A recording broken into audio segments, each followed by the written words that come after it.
For to this end, right? It says there. For this end Christ both died and rose. You have it in Spanish, right? For to this end. For this Christ died and rose. And those are not roses or flowers, though it's written the same. Look how difficult the English language is. But in this case, he was risen. For this end Christ both died and rose and revived. After he died and was risen, and if he was risen, it means he lived again. But then he left to unapproachable light. He was almost 2,000 years hidden in unapproachable light. Paul says to Timothy that he dwelled in inaccessible light.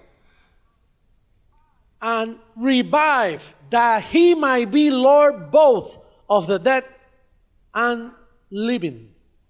How tremendous.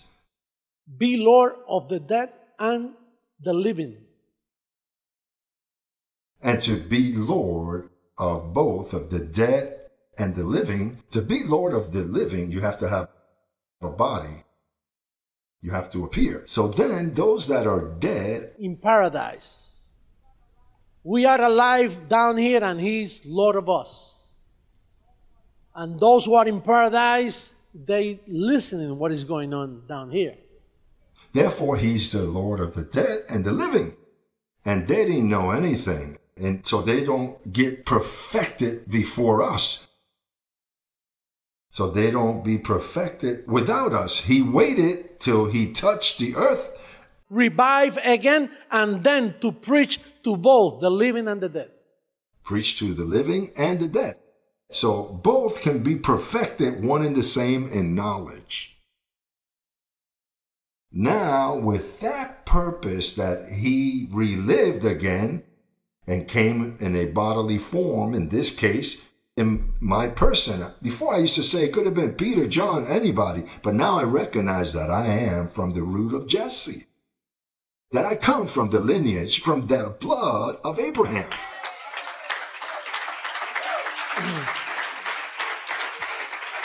And I understand that in order for me to be of that lineage and root of Jesse, Jesus of Nazareth had to have had children.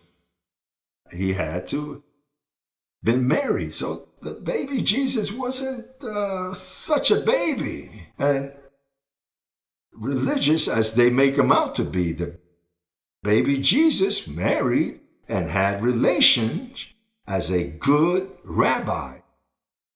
In order to be a rabbi, you have to have family. That is proven. They used to call him Rabbi, have mercy. The baby Jesus of Nazareth, got married, had children. They killed him. He poured his blood for our sin. And he left a seed. And that seed escaped there through France and wound up in Spain. And from Spain, various families went to Puerto Rico and they went to Ponce. Easy.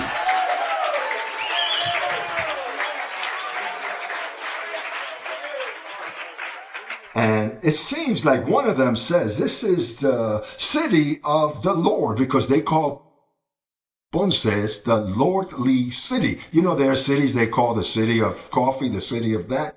Ponce is called the lordly city. What a coincidence, right?